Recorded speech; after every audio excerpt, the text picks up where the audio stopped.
Shadows Upon Time, the seventh book of The Sun Eater, is coming out this November, and so to get ready, I have started my reread of The Sun Eater, starting with Empire of Silence, and I want to talk about it. Empire of Silence is the first book in The Sun Eater, and I also think it's generally regarded by pretty much everybody as the worst of the Sun Eater books. And I want to ask, does a reread improve Empire of Silence? Empire of Silence is the first book in the Sun Eater, and I think it's generally regarded as the worst one. And on my first read through, I totally agree with that. I definitely would place Empire of Silence, the last one on my ranking. On my first read through, I enjoyed it, but I was still a little unsure of the series as a whole. I enjoyed enough of it to keep going, but I was still a little unsure. I really enjoyed the writing, and I really enjoyed the framing device, and I really enjoyed the character of Hadrian. But as far as the plot and the narrative went, I thought it was a little slow, a little disjointed, a little choppy, but it was a little aimless in places. What I found upon reread is that none of those problems were there. I want to talk about how much Empire of Silence improves on the reread and why you should probably give it another read leading up to Shadows Upon Time. By the way, I always keep forgetting to do these tags on my videos. This video is full spoilers for both Empire of Silence and the whole series because I'm going to be talking about foreshadowing things that are paid off. So the first thing that I want to talk about is pacing. I think a lot of people cite Empire of Silence as a very slow book. On reread, have found that I don't think it's paced any more poorly than the other books. Just like the other books, Empire of Silence is like split into like little sections that kind of tie together to form a whole. In this one, you've got about 2 to 3 sections. You've got the section on Delos, and then you've got, the section where he is a poor and then a gladiator in Emesh. And then I think you've got the final section where he is captured by the Mataros. And I think what's interesting is that unlike some of the other books, actually, is that because most of the story takes place on Emesh, and the Emesh storyline is like basically a direct continuation of what was happening at the end of the Delos arc, I actually think the storyline of Empire of Silence felt a lot more focused. I knew that we were basically just going to stay on Emesh the whole book.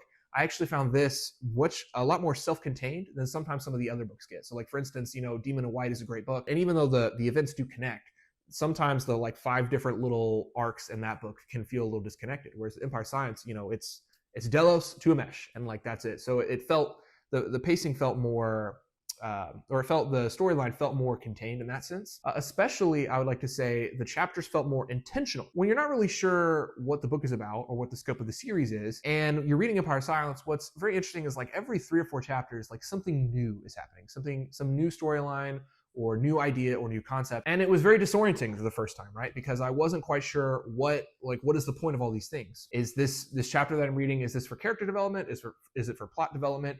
And you're never quite sure, right? On the first read through, what's the most important and what's not. Now, the good thing is that because it is a memoir writing, first-person writing narrative, is that there's many instances where Hadrian can basically tip you off to what's important without you knowing, and that actually helps a lot on your first read-through of Empire of Silence when Hadrian goes, hey, this scene right here that you're reading is actually really important. I come to Valka's introduction. That's the thing that stands out in my mind. If we didn't have the first-person memoir narration, we wouldn't know that the introduction of Valka is important in that chapter. But because this is written from Hadrian, he can tell you, oh, hey, by the way, this character that you're being introduced to is actually like the most important character for me in the entire series. So you need to pay attention to this introduction. So in the first read through, chapters like that are very impactful because you're like, whoa, like this is important. What is this going to lead to? But there's a lot of other things that you're not quite sure how important they're going to be. So I think about the long stretches in the Caliga ruins. I wasn't quite certain how important that was going to be long term. Now, obviously, that's very important, and you understand that by the end of the first book. But when you're first getting introduced to it, you're like, okay, is this just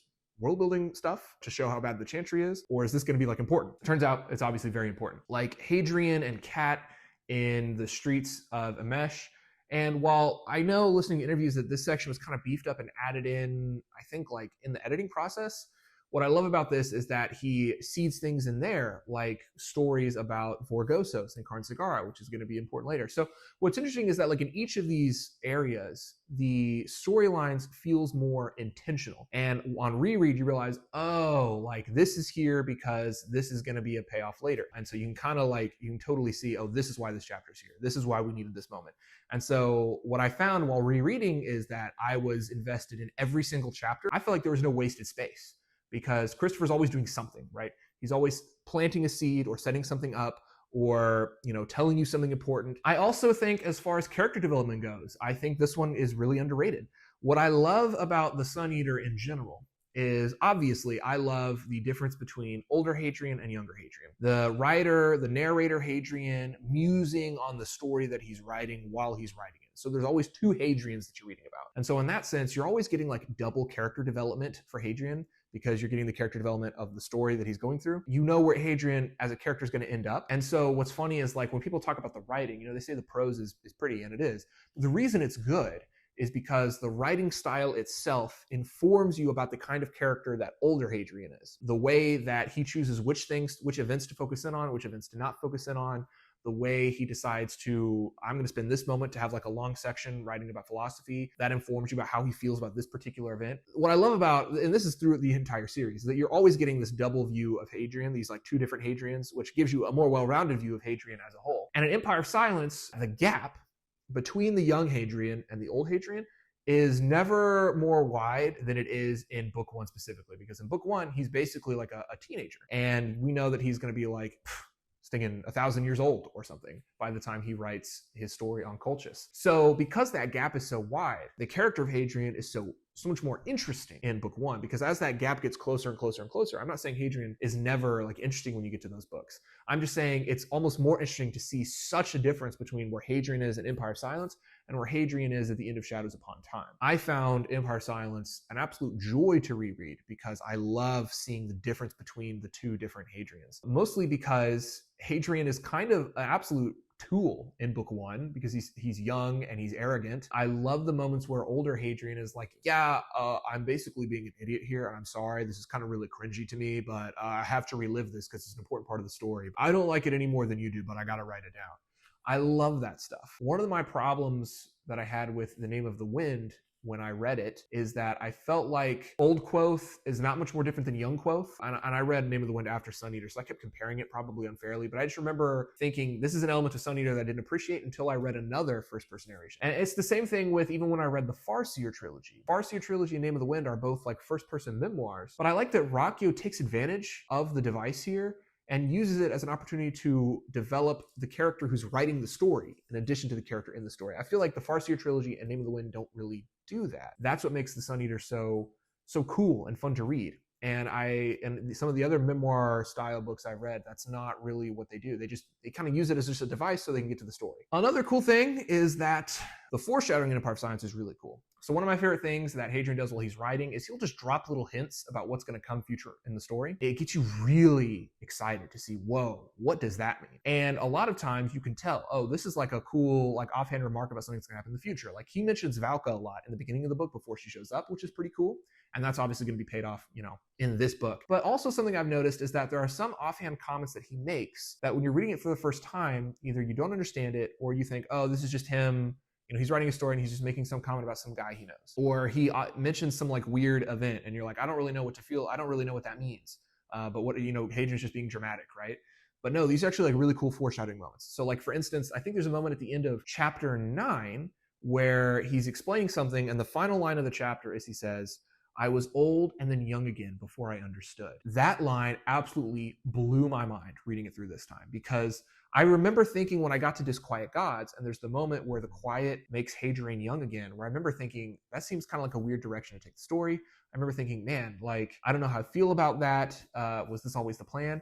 And then you read Empire of Silence, where all the way back in book 1, Hadrian's like, yeah, I grew old and then I became young again. And the fact that Rocchio planned that out so far in advance, it made me realize, man, some of these things that I wasn't quite sure about later on in the series, they were always the plan. And so it helped me feel a lot better about some of those developments in Disquiet Gods. Another moment is there's this moment, just speaking of Disquiet Gods, is that there's this moment where Hadrian is talking about faith. And I think he mentions like the adorators or the Catholic faith. I don't remember what it was. But then he says, oh yeah, I didn't understand this at the time. My friend Eduard told me about this later. That blew my mind too, because I remember thinking, not knowing how I felt about the character of Eduard in Disquiet Gods. But the fact that Eduard was clearly set up all the way back in book 1, he was always going to show up later in the story. Again, it was like an element of Disquiet Gods that I didn't know how I felt about it. Knowing that it was always the plan, it helped me rationalize that stuff and enjoy it a lot more in hindsight, which means when I get to my Disquiet Gods reread, I'll be like, man, like all this stuff was already mentioned in book 1. That's really cool. And those like offhand comments that Hadrian makes, like there are ones that you can tell, oh, this is something he's setting up for later, right? Where he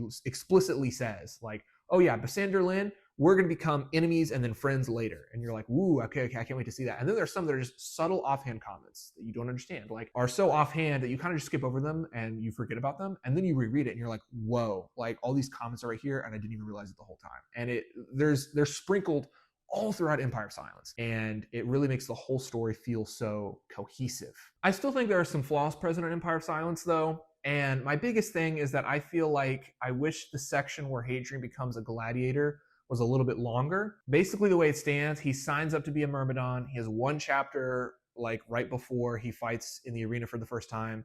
He fights in the arena for the first time.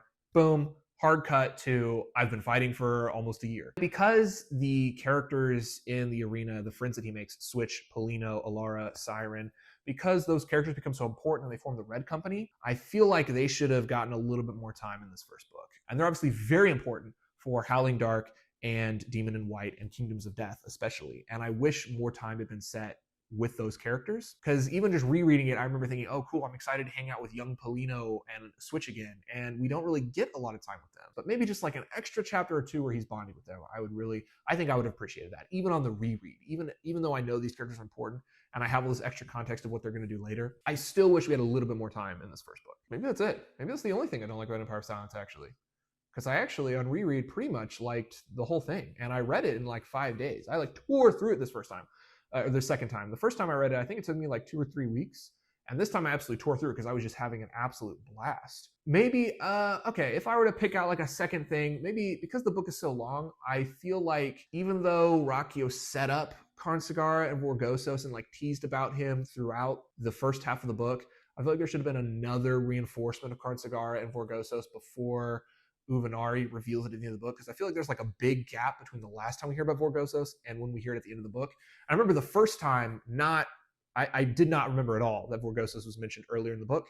And even this time I remember rereading it, even though I knew that it was coming and I knew the mentions of Vorgosos were planted. I remember thinking, wow, there's a long time between Vorgosos here and Vorgosos there where it's mentioned in the book. And I feel like probably for first-time readers, maybe another big mention of it somewhere in there. And I know somebody's going to comment and say, no, he mentioned it these 2 times. But it's obviously subtle enough that I didn't catch it the first time I read it. So does Empire of Silence get better on a reread? Yes, absolutely it does. I would implore you, if Empire of Silence is your least favorite of the Sun Eater, go back and reread it. And I think you'll find, maybe like me, that it's a lot more cohesive and a lot less choppy and a lot better maybe than you're giving it credit for.